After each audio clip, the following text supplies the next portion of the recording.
toxic gratitude. Toxic gratitude. That sounds like an oxymoron, but it's not an oxymoron.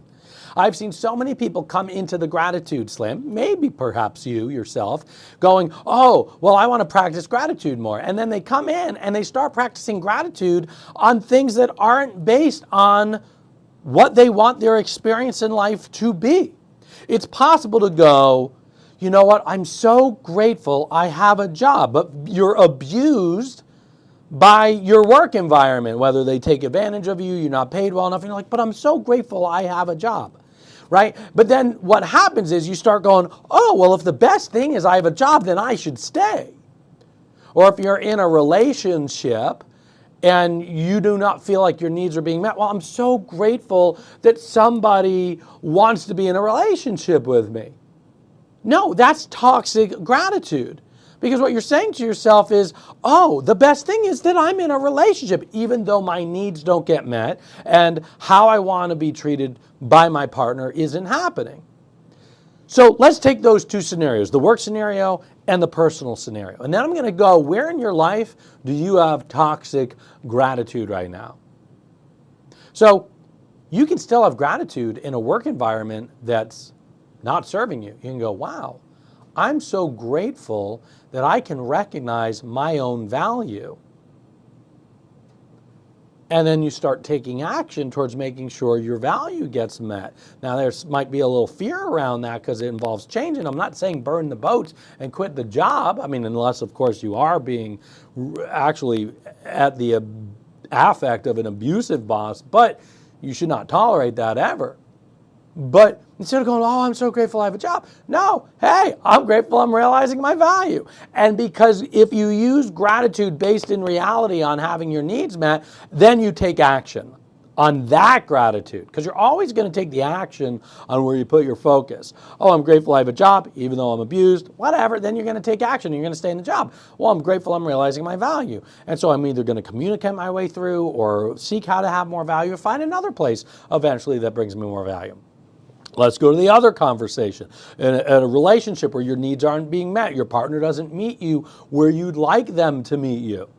Instead of going like, well, I'm so grateful I'm in a relationship, where's the gratitude going to take you? Oh, so I'm going to stay in the relationship.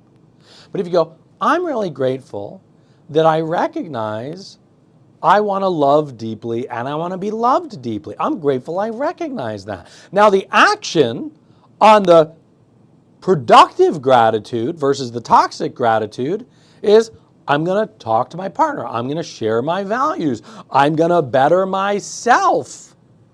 And so the action is on moving forward instead of staying stagnant.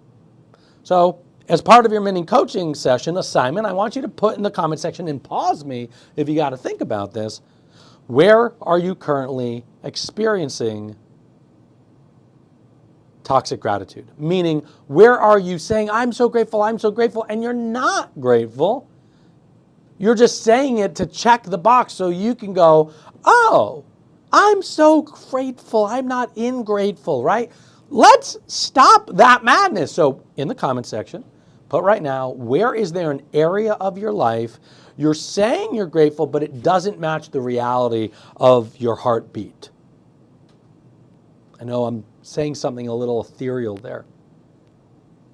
Now, I want you to take that statement. So you know what? If you haven't done it already, put in the comment section, say the gratitude statement or that you've been saying to yourself or something like it. Like, oh, I'm so grateful that I have a job, period. You know? What's the statement you're saying? Now convert it into productive gratitude. Oh, I'm grateful that I'm working in a world which I believe in the way that I show up at work. Okay. Now it doesn't take away that maybe the work environment or the culture of the environment that you're working in doesn't suit you. But at least you're saying like, I am grateful that I feel proud of my work. What's my action? I'm going to do more work I'm proud of.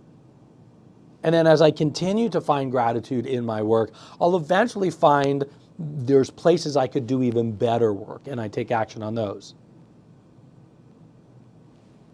So if you haven't done it already, put in the comments section, transmute your toxic gratitude statement into the productive gratitude statement.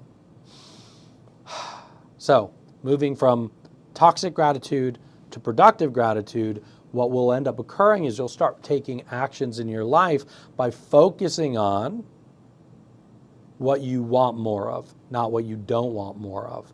You don't want more job or more not being lonely. You want, I'm grateful for my growth, for my own transformation, for my own acknowledgement, for my own realizations.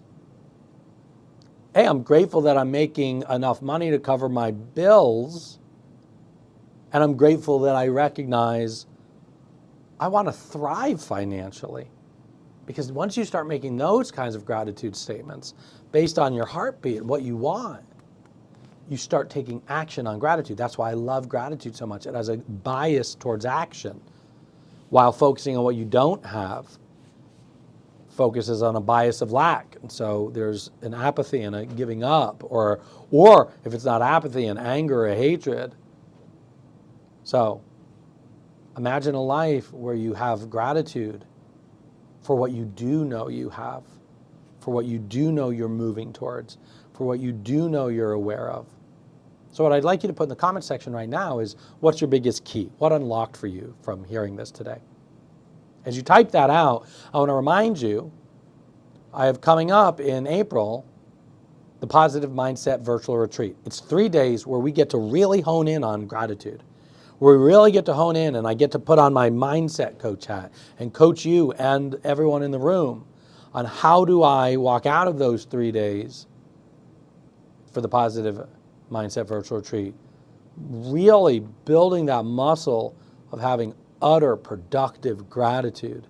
So I can take my mindset and pivot out of the lack mindset, so I can pivot out of the negative mindsets that have me ruminating and stewing. Because you deserve to live a life on your terms. You deserve to have inner peace, and you deserve to have your damn needs met. I'm proud to call myself your mindset and self-leadership coach. My name is Michael Ian Cedar. Ichigo Ichi. See you at the Positive Mindset Virtual Retreat.